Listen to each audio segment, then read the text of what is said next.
Assalamualaikum warahmatullahi wabarakatuh. Sampurasun, Mugia Rahayu Sagung Dumadi.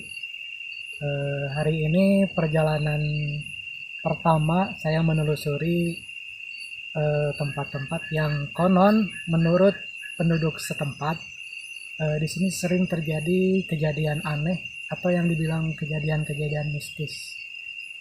Mau tahu tempatnya seperti apa? Mari ikuti saya.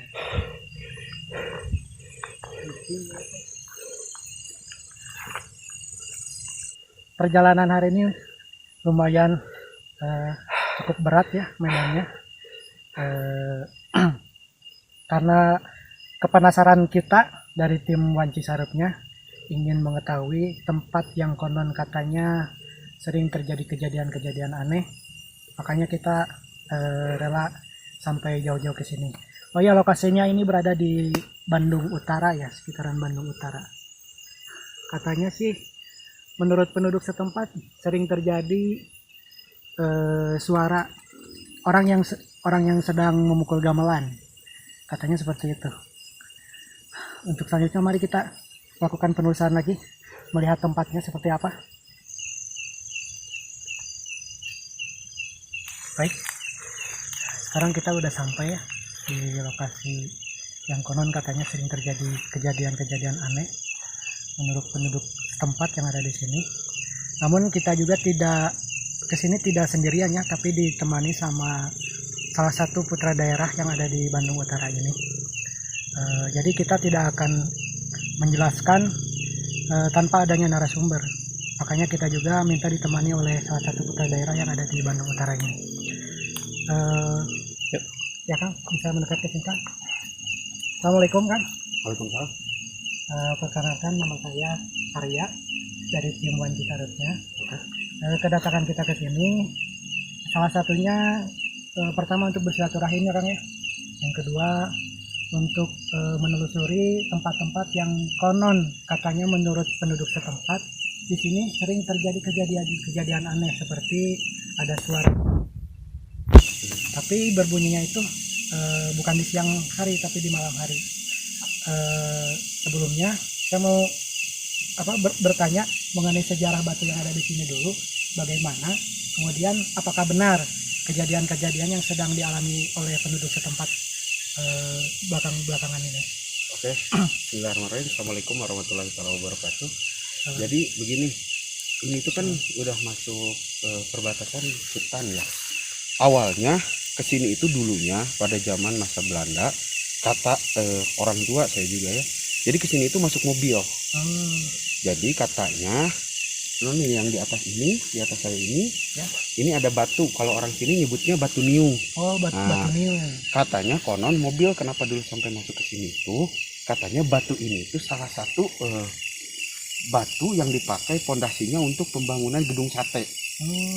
Walaupun secara narasi ilmiah saya juga belum mendapatkan itu. Ya, cuman saya nanya-nanya ke para budayawan, memang tidak tertulis, tapi memang konon katanya memang dipakai untuk salah satu pondasi gedung sate. Nah, permasalahan suara yang tadi, jadi di sebelah sini itu adalah salah perkebunan warga.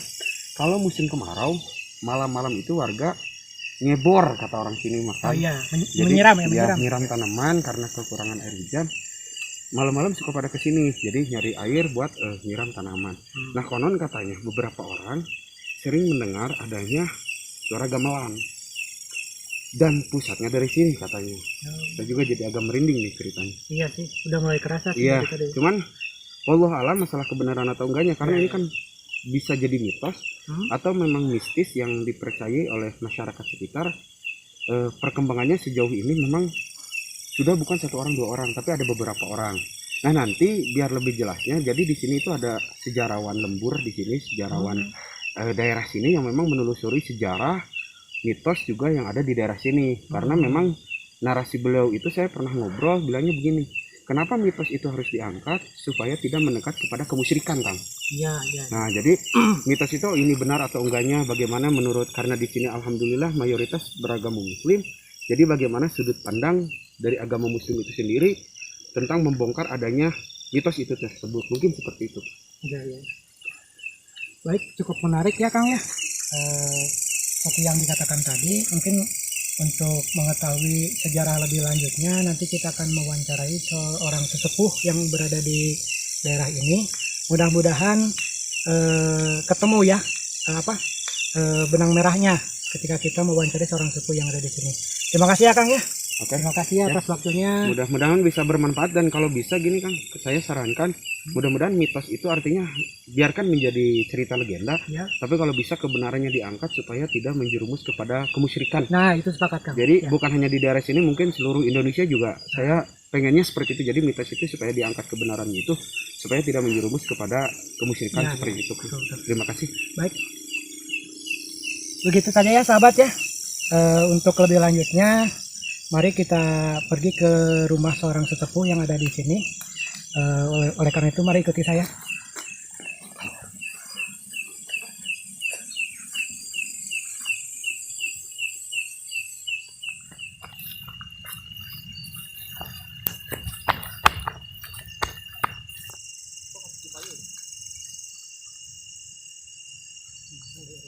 Baik sahabat, kebetulan ya ketika kita turun ke sini kita bertemu dengan salah satu warga yang sedang melakukan aktivitas. Saya Arya, Bah. Kami dari tim penelusuran Wanci Sarupnya. Tujuan ke sini pertama ingin bersilaturahim ya, Bah ya. Yang kedua ingin mengetahui mengenai kejadian-kejadian yang konon kata masyarakat setempat itu dibilangnya agak aneh atau kalau bahasa kerennya mistis lah, Bah ya. Katanya ya menurut yang saya dengar di sini sering terjadi suara-suara gamelan kalau di malam hari. Kalau Abah sendiri, Ya. Abah udah tahu. Ya. Abah juga kalau dulu lagi ngebun di sebelah karir, nonton semalam Ya. sambil nyebot. Sambil nyiram ya, Pak ya. Sambil nyiram. Oh, Abah juga pernah mengalami. Ah.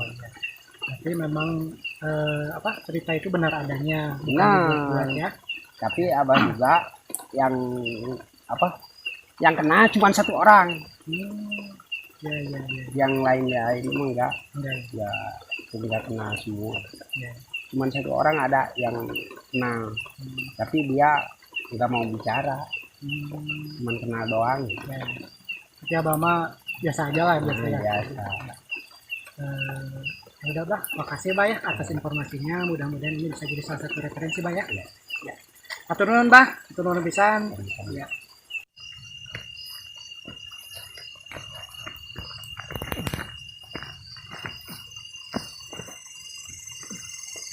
Baik sahabat, tadi kita sudah melakukan penelusuran ya ke atas, ke tempat yang konon katanya banyak terjadi kejadian mistis. Tadinya kita berniat mau terus mendatangi salah satu sesepuh yang ada di sini. Cuman karena waktu yang sudah terlanjur larut malam ya, gak enak juga kalau kita tiba-tiba datang ke tempat sesepuh, takutnya mengganggu. Paling nanti kita lanjut kembali di video selanjutnya.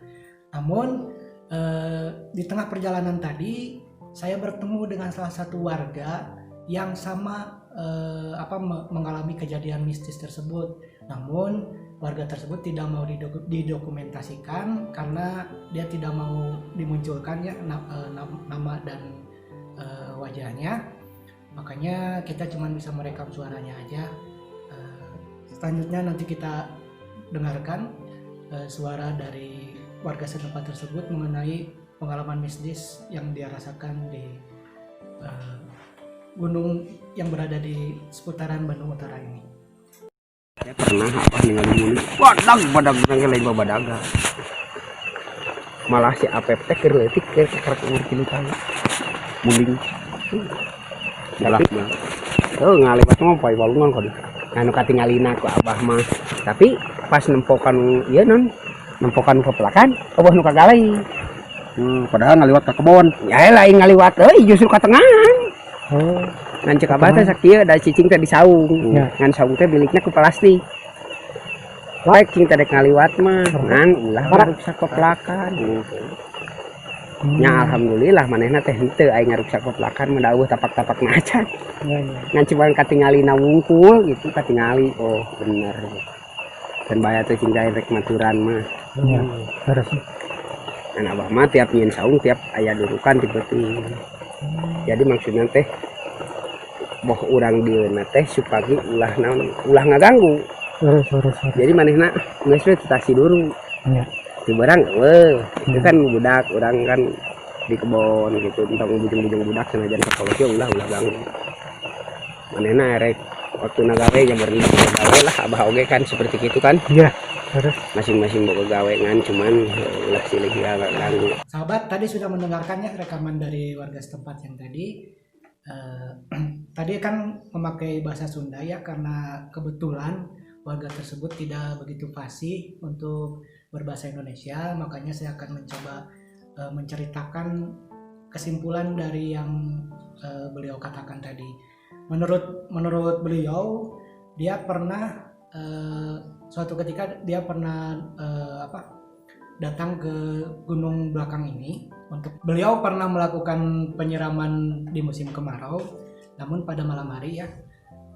Nah, ketika beliau datang ke kebunnya, beliau melihat satu ekor kerbau yang sedang melintasi, satu ekor kerbau yang sangat besar yang sedang melintasi kebunnya di tengah-tengah. Tapi yang jadi anehnya menurut beliau, si kebunnya itu tidak rusak.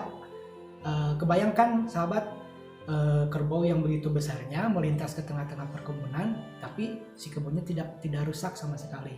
Beliau terheran-heran, beliau juga kaget, namun kata beliau ya sudahlah, kita hidup masing-masing, biarkan saja, kata beliau, asal jangan saling mengganggu.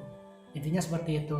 Memang di dunia ini kita ini bukan hanya hidup berdampingan dengan sesama manusia, tapi mungkin ada dunia lain yang perlu kita percayai bahwa mereka itu benar-benar ada. Jadi bukan kita bermaksud untuk musyrik, tapi memang ada keterangannya ya bahwa Allah itu menciptakan bukan hanya manusia tapi makhluk lain pun ada. Makanya kita sebagai manusia, sebagai makhluk Allah harus sama-sama saling menghargai lah, seperti ini. Untuk video selanjutnya kita juga akan mencoba untuk menelusuri jejak-jejak kerbau ya, kerbau yang menurut warga setempat itu yang sangat besar. Kita akan mencoba menelusurinya, apakah benar adanya. Kalau perlu kita melakukan pembuktian apakah itu benar atau hanya sebatas cerita saja. Nanti kita akan coba menelusurinya di video selanjutnya. Masih penasaran kan? Jangan lupa tonton video selanjutnya minggu depan. Cukup sekian dari saya ya sahabat.